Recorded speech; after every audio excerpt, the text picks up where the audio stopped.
भारत निर्वाचन आयोग का लखनऊ दौरा चल रहा है, जहां आज अपने लखनऊ दौरे के तीसरे दिन चुनाव आयोग की टीम लखनऊ में है। जागरूकता एक्सप्रेस वैन का फ्लैग ऑफ किया है यहां टीम ने, वहीं मुख्य निर्वाचन आयुक्त ने फ्लैग ऑफ किया है। 3 दिन के दौरे पर चुनाव आयोग की टीम लखनऊ में है। राजीव कुमार, आयुक्त अरुण गोयल ने फ्लैग ऑफ किया है। ये तस्वीरें आप देख पा रहे हैं, जहां भारत निर्वाचन आयोग की एक टीम लखनऊ दौरे पर है। उत्तर प्रदेश के इस 3 दिवसीय दौरे पर बीते दिनों अधिकारियों के साथ बैठक हुई। लोकसभा चुनाव के मद्देनजर तमाम चर्चाएं हुई, तमाम बिंदुओं पर एक ढांचा तैयार किया गया है। ऐसे में आज मुख्य निर्वाचन आयुक्त ने फ्लैग ऑफ किया। ये तस्वीरें आप देख पा रहे हैं, जहां राजीव कुमार, आयुक्त अरुण गोयल ने फ्लैग ऑफ किया है।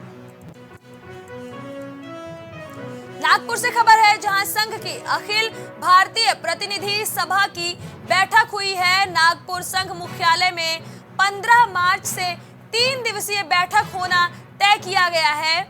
चुनाव के मद्देनजर माना जा रहा है कि ये बैठक काफी ज्यादा अहम हो सकती है।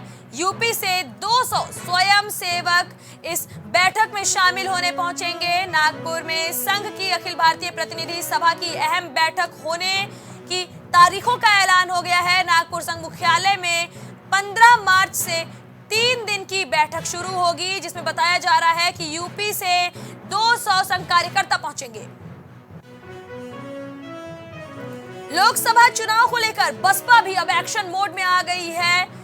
बसपा सुप्रीमो लगातार कोई ना कोई एक्शन ले रही है और ऐसे में जल्द ही बसपा के प्रत्याशियों का ऐलान हो सकता है। जल्द ही बसपा सुप्रीमो अपने प्रत्याशियों का ऐलान कर सकती हैं। मायावती मंडल और सेक्टर के प्रभारियों के साथ चर्चा कर रही हैं। वहीं आपको ये भी बता दें कि टिकट के दावेदारों के नाम पर मंथन किया जा रहा है। बीते दिन ही खबर आई थी कि मायावती को अपने सांसदों पर यकीन नहीं है। ऐसे में समीक्षा के बाद प्रत्याशियों की पहली सूची जारी की जाएगी। पहली सूची में पश्चिम यूपी के प्रत्याशियों के नाम सामने आएंगे। लोकसभा चुनाव को लेकर बसपा ने एक्शन मोड ऑन कर दिया है। खबर से जुड़ी अपडेट लेकर हमारे सहयोगी दिवाकर हमारे साथ जुड़ रहे हैं। दिवाकर, क्या नाम निकलकर सामने आ सकते हैं? क्योंकि देखिए, बसपा सुप्रीमो ने कहा था कि उन्हें अपने सांसदों पर ही भरोसा नहीं है, कोऑर्डिनेटर्स को वो चुनावी अखाड़े में उतारने की तैयारी में है।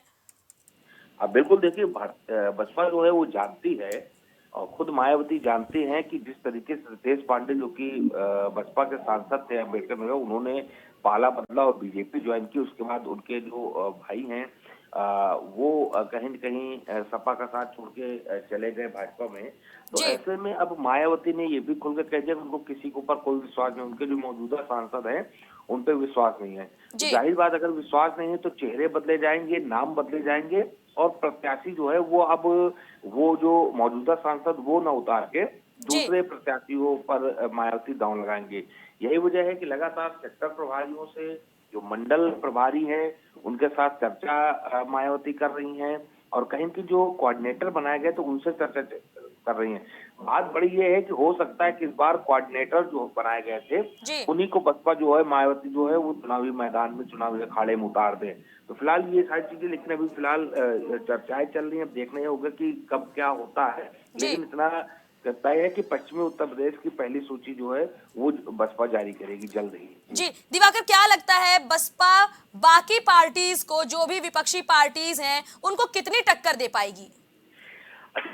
बसपा अपना एक वोट बैंक है, लेकिन बीजेपी जिस तरीके से दलित वोट बैंक में सेंधमारी कर रही है, जिस तरीके से आपने देखा होगा कि प्रधानमंत्री नरेंद्र मोदी हो या मुख्यमंत्री योगी आदित्यनाथ हो, जेपी नड्डा हो, अमित शाह सरीखे जो बड़े चेहरे हैं, बीजेपी के बड़े नेता हैं, वो दलितों के घर में जाके खाना खा रहे हैं, दलितों के पैर धुले जा रहे हैं बीजेपी के नेताओं की तरफ से। तो जाहिर बात है कि बीजेपी ने सेंधमारी की है।